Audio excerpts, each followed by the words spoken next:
माही की शादी रवि से हुए 10 दिन हुए कि बराबर में शर्मा जी के बेटे की सगाई में जाना था। माही गहरे कॉफी रंग की साड़ी पहनकर आई तो उसकी सासू माँ ने तुरंत बोल दिया, ये क्या माही बेटा, तुम अभी नई दुल्हन हो, ये रंग नहीं पहनकर जाना। जाओ लाल, हरी या मेहरून साड़ी बदल आओ। माही के चेहरे का रंग उड़ गया। उसने तो क्या क्या सोचा था कि सब तारीफ के पुल बांधेंगे। एक नजर रवि पर गई, शायद वो कुछ जवाब दे कि माही पर खिल रही है ये साड़ी, बदलने की क्या जरूरत। पर रवि ने कुछ नहीं कहा और चली गई बदलने, पर गुस्से से मूड खराब हो गया।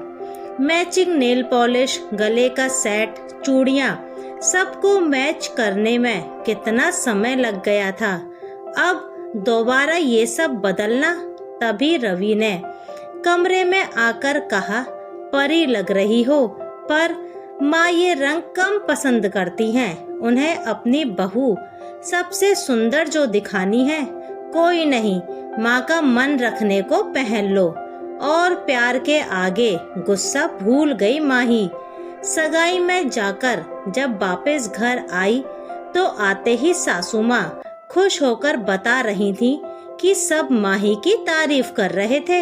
लाल साड़ी में बहुत सुंदर लग रही थी। अच्छा है वो काली सी साड़ी नहीं पहनी। बात आई गई हो गई। एक दिन सब डिनर पर जा रहे थे। माही हरी साड़ी पर हरी बिंदी लगा आई।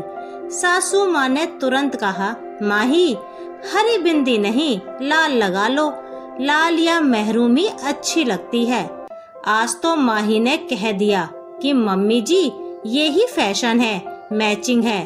पर सासू माँ ने अपने पर्स से लाल बिंदी निकालकर दे दी।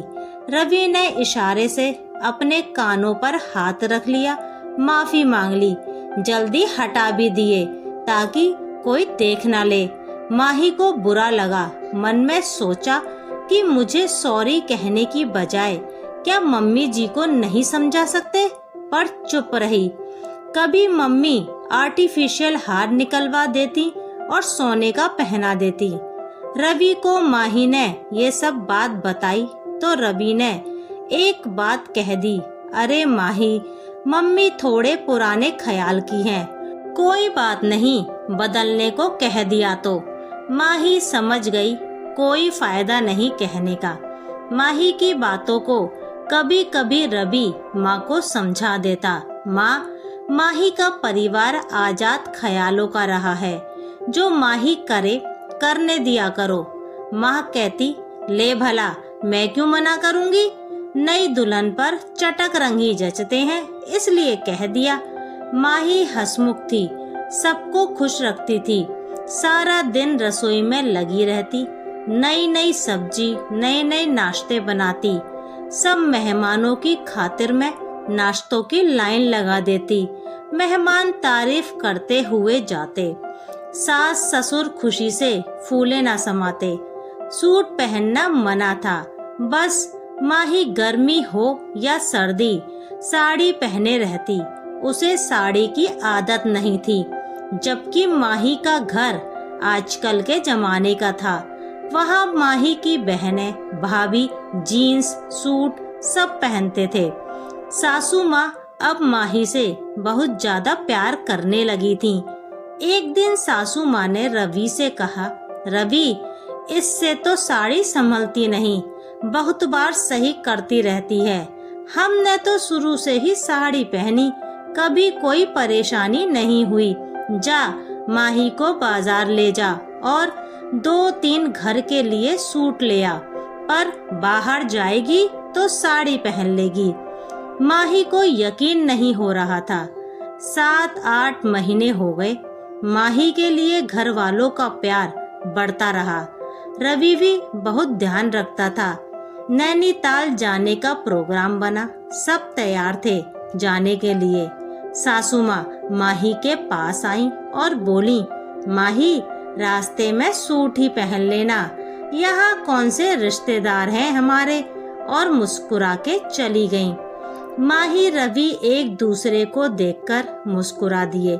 धीरे धीरे माही के प्यार ने परिवार वालों को अपना बना लिया था। समय बदलता गया। बहू से बेटी की तरह पहनने घूमने की छूट मिल गई। प्यार और थोड़ा सा झुकना सब समय बदल देता है। गुस्सा बातें खराब करता है तो प्यार सब मनवा भी लेता है। रवि के सहयोग और प्यार ने माही को संभाला और माही के प्यार और व्यवहार ने सबके विचारों को बदल दिया। ऐसा बहुत लड़कियों के जीवन में होता है। समय बीतता है और ससुराल में सब एक दूसरे को समझने लगते हैं। एक दूसरे के घर अलग खाना पीना, पहनने का ढंग अलग होता है। नए घर में समझने में दोनों को समय लगता है। एकदम से कुछ नहीं बदलता, न बहू की सोच न ससुराल वालों की। एक लड़के का किरदार भी अहम है, क्योंकि उसे नए घर आई लड़की को भी समझना है और अपने परिवार को भी। प्यार और विश्वास से रिश्ते बदलते हैं, अगर ये नहीं तो रिश्ते टूटते हैं।